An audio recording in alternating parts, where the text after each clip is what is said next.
Tayo ngayon ay magluluto ng creamy chicken broccoli with mushroom. Ito ang mga ingredients. Chicken breast. Nakakat siya ng adobo cut. Pwede rin tong fillet na breast part or thigh na fillet, basta yung malaman. Next is kailangan natin ng broccoli. Kailangan din natin ng mushroom. I'm using Jolly mushrooms, pieces and stems. I-drain natin to later.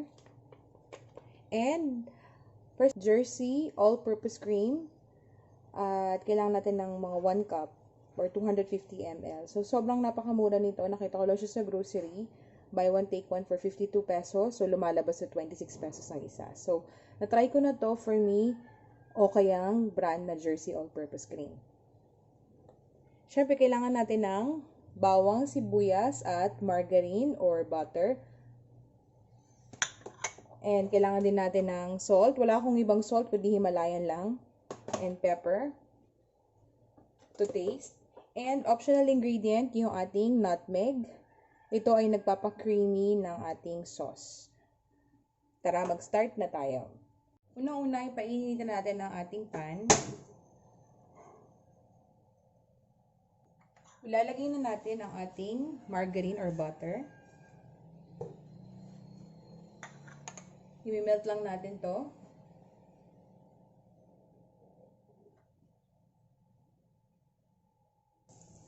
Pag melted na ang ating margarine, saka natin isasaute ang ating broccoli. Make sure na naka-wash ito. Lalagay natin.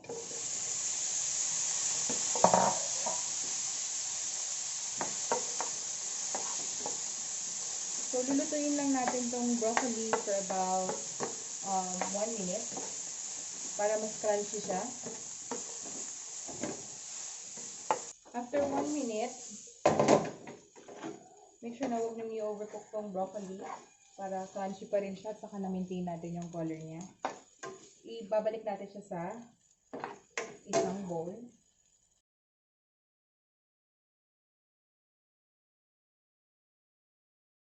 Sa same pan, maglalagay tayo ngayon ng olive oil. Pwede namang butter din or margarine. Ito ay panggisa lang. Or pwede rin regular oil. Lalagay natin ang ating sibuyas.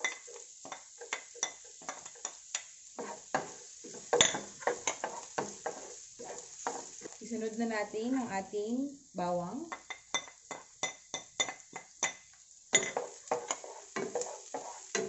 Gisain lang ito na mabuti.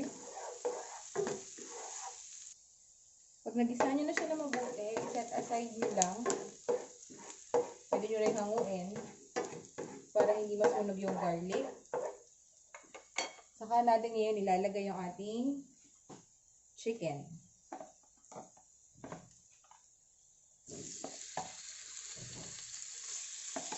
So, ang gamit ko ay chicken breast. Pwede rin mas maliit naman yung cut nito. Pwede cube lang, yung chicken fillet na naka-cube. Okay lang din yun.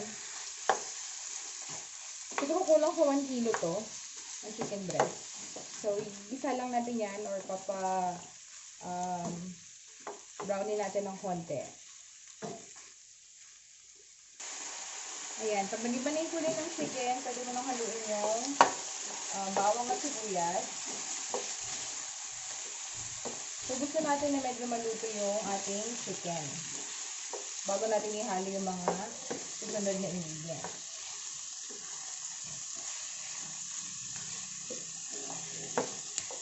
So, para mo na rin siyang piniprito, pinapa-brown natin yung ating chicken. So, hayaan mo lang siya.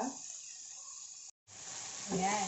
So, medyo na niluto na yung ating chicken. Nagba-brown na siya.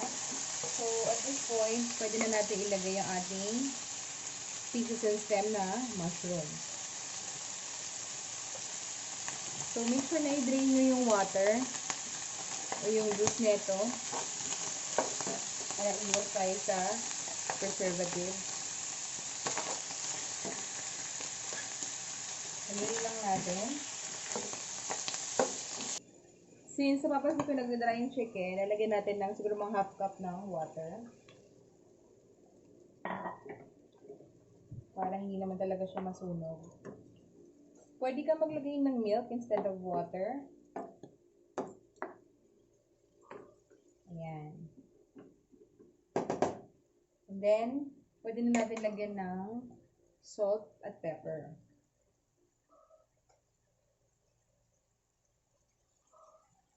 Dahil wala nga akong regular iodized salt, pink Himalayan salt ang gamit ko.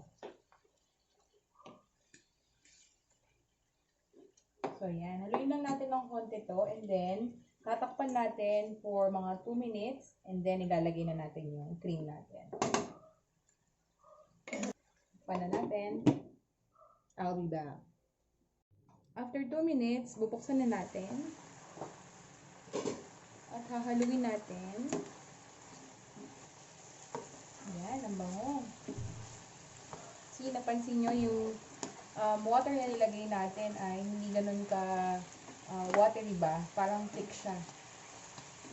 So, ayan. Pwede na natin ilagay ang ating Jersey all-purpose cream.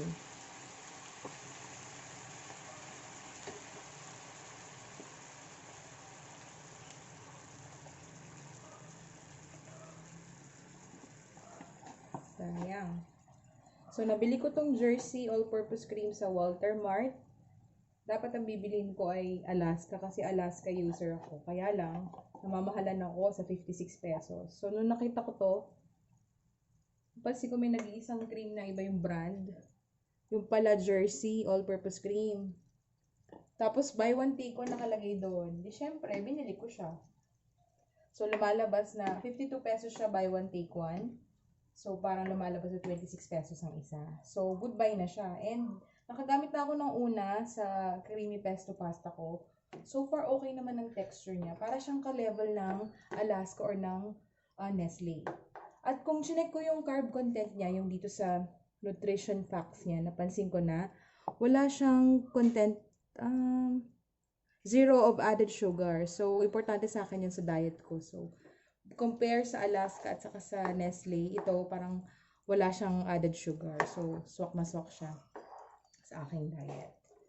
So, ayan. Once na naglagay na kayo ng cream, huwag nyo nang itatakpan. At dito nyo na aayusin yung lasa. So, dagdag bawas na to. Pwede ka na mag-add ng salt, ng pepper, at yung pinaka-last na ingredient natin, yung nutmeg. And of course, itatop natin to ng broccoli later. So, hayaan lang natin siya mag-simmer ng mga ilang minutes. Then, babalik tayo. Okay, after mga 1 minute, eto na siya.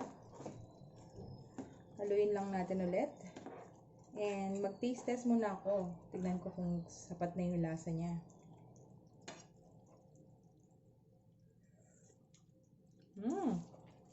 Masarap talaga. Masarap. Wow. Tamang-tama ang creaminess niya. So, ayan. Kailangan natin mag-ingat kasi malapit na ma-dissolve or ma-absorb yung cream natin. So, hininaan ko yung apoy niya. At this point, pwede na tayong maglagay ng ating sauteed broccoli. So, ayan. The toppings natin. Ayan. At haluin lang natin to.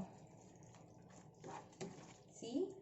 Dahil ginisa natin sa mantikilya or sa butter yung broccoli, na may maintain niya yung kanyang color. Fresh pa rin siya. Kahit nalagyan siya ng cream, ganun pa rin. So, ayan. So, isimmer lang na, hayaan natin siya mag-simmer ng konti. And then, okay na to.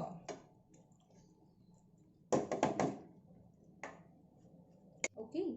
So, pagkatapos niya mag-simmer ng saglit lang, eto na po siya ngayon. Kitang-kita nyo naman, umaangat yung ating broccoli. So, ito na po yung ating finished product, yung ating creamy chicken with broccoli and mushroom. Tara, mag-plating na tayo.